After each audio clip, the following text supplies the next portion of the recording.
Si vous voulez réellement soutenir ma chaîne YouTube les amis, deux solutions, un pouce bleu si la vidéo te plaît et surtout d'aller voir une pub de 30 secondes sur notre Utip qui est en description de vidéo pour nous rapporter 5 centimes d'euros. Ça peut paraître rien mais si vous êtes beaucoup à le faire ça peut nous aider. Sur ce, merci à vous et bonne vidéo. Salut les amis, j'espère que vous allez bien, on se retrouve pour une nouvelle vidéo sur Dragon Ball et aujourd'hui on est reparti dans la rubrique Et si. Vous le savez, c'est une rubrique que j'affectionne et que vous adorez d'ailleurs puisque cette vidéo c'est grâce à beaucoup d'entre vous qui m'ont tout simplement proposé ce doujinshi, ce fan manga en commentaire, donc qui est basé sur l'arc Cell, mais avec une petite variante plutôt intéressante puisque Gohan n'aurait jamais débloqué le Super Saiyan 2 face à Cell et serait mort. Et donc j'ai directement contacté l'auteur, directement sur Instagram pour lui demander si je pouvais présenter son œuvre en vidéo. Il a accepté, je mets tous ces liens en commentaire, donc son Instagram, son Twitter et sa chaîne YouTube, puisque c'est aussi un YouTuber Dragon Ball, et pour le coup, le manga sur lequel on va s'attarder aujourd'hui s'appelle Dragon Ball Rise. Et d'ailleurs, avant de commencer cette vidéo, si vous avez d'autres propositions pour de futures vidéos avec des SI,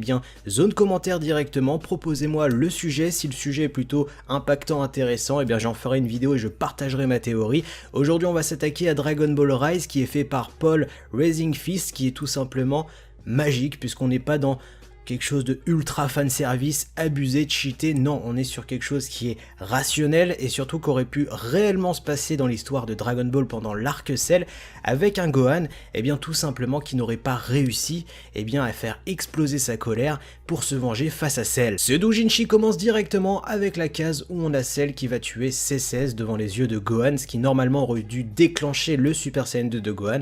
Là on a un Gohan qui est totalement abattu et qui en a marre, qui se considère simplement comme un enfant, et de voir autant de morts autour de lui, c'en est trop, il abandonne. Pourquoi? Parce que Cell est un monstre et qu'il est tellement cruel que Gohan, au fond de lui, ne se sent pas capable de rivaliser face à ce monstre. Et cet abandon de Gohan va tout simplement frustrer Cell à tel point qu'il va se mettre dans une colère noire puisque on lui avait promis un combat épique et un personnage contre qui il aurait pu enfin rivaliser ou tester sa puissance, et pour le coup, Gohan réagit comme un enfant, il arrête le combat et Cell va ordonner au Cell Junior de tuer Gohan devant les yeux de Goku, et Gohan va se faire lyncher et tuer devant le personnage de Goku.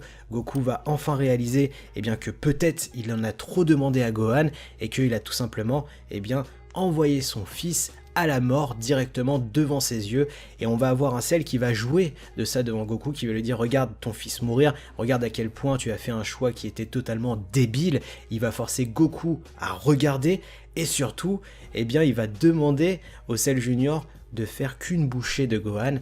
Goku va totalement être désemparé, va chialer ses morts puisque là son fils est mort devant lui, ce qui va déclencher une rage monumentale du personnage de Goku qui se sent trompé mais surtout déçu par son propre choix. Va alors récupérer le corps de son fils, va l'avoir dans ses bras, et on va avoir un personnage de Goku qui va être totalement tué psychologiquement puisqu'il va avoir la vision de son fils qui lui dit: mais pourquoi papa, tu m'as laissé mourir devant toi? Et on va avoir un Goku qui va tout simplement entreposer le corps de son fils tout simplement loin du champ de bataille, et va donner des senzu à Trunks pour que tous les Head Warriors qui sont totalement fatigués récupèrent un petit peu de vitalité, et on va avoir un Goku qui va être choqué des paroles de Cell, puisque Cell va le remercier tout simplement d'avoir débarrassé ses ordures, puisque au final Gohan n'était qu'une petite merde pour lui. Grâce ou à cause de cette mort de Gohan, Goku va tout simplement déclencher le Super Saiyan 2 face à Cell, et on va voir un Goku qui va se déchaîner face à Cell parfait pour tout simplement venger la mort de son fils,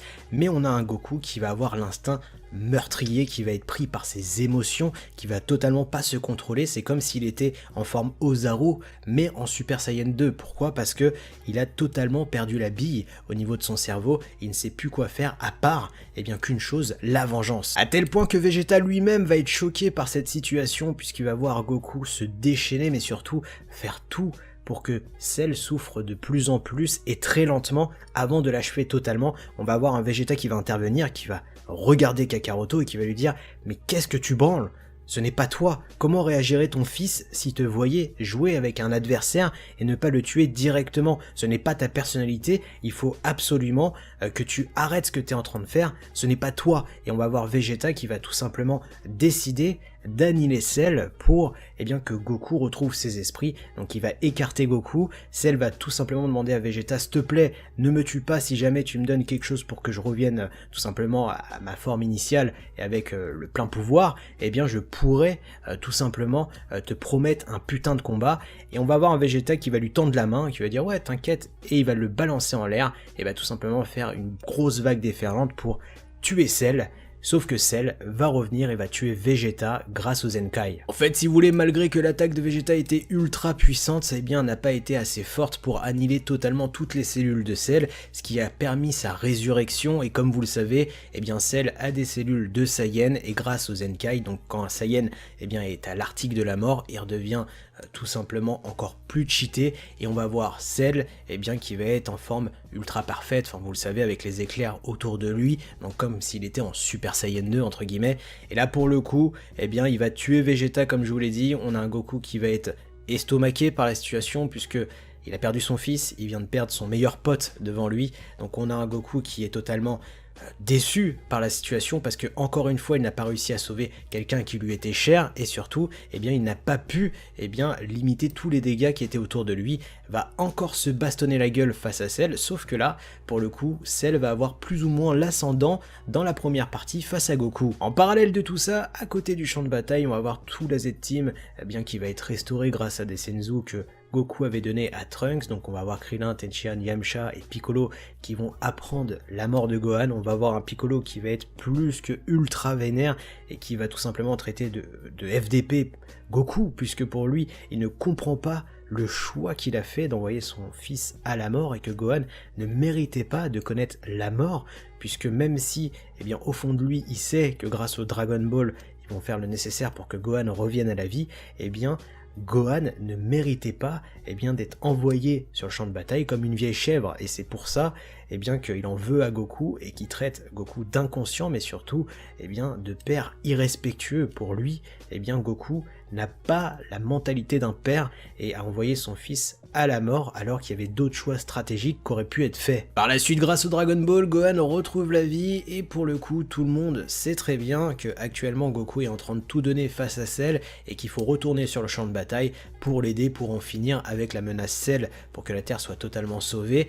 Et là pour le coup Piccolo va mettre un stop et va dire c'est à Gohan de décider si il veut repartir sur le champ de bataille, c'est pas à vous de l'engrainer pour qu'il redonne encore sa vie à ce monstre. Et Gohan va prendre la décision tout simplement de retourner sur le champ de bataille.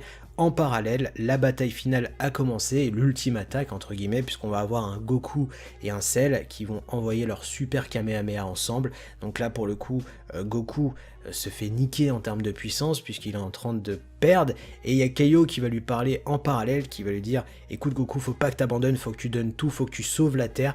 Et Goku va penser directement grâce à Kaio à combiner le Kaioken avec le Super Saiyan 2. Et grâce à cette combinaison, Goku va reprendre le dessus sur le Super Kamehameha et Cell va tout simplement jouer de Goku puisqu'il va aussi utiliser le Kaioken. Donc on va avoir un Cell forme parfait, enfin ultra parfait en mode éclair Super Saiyan 2 en Kaioken, Goku qui commence à perdre pied, et Cell qui va même en rigoler puisqu'il va utiliser le Kaioken x3 puis le Kaioken x4, mais pour le coup son corps commence à tout simplement flancher et c'est là où Gohan va intervenir et va envoyer un Kamehameha avec son père.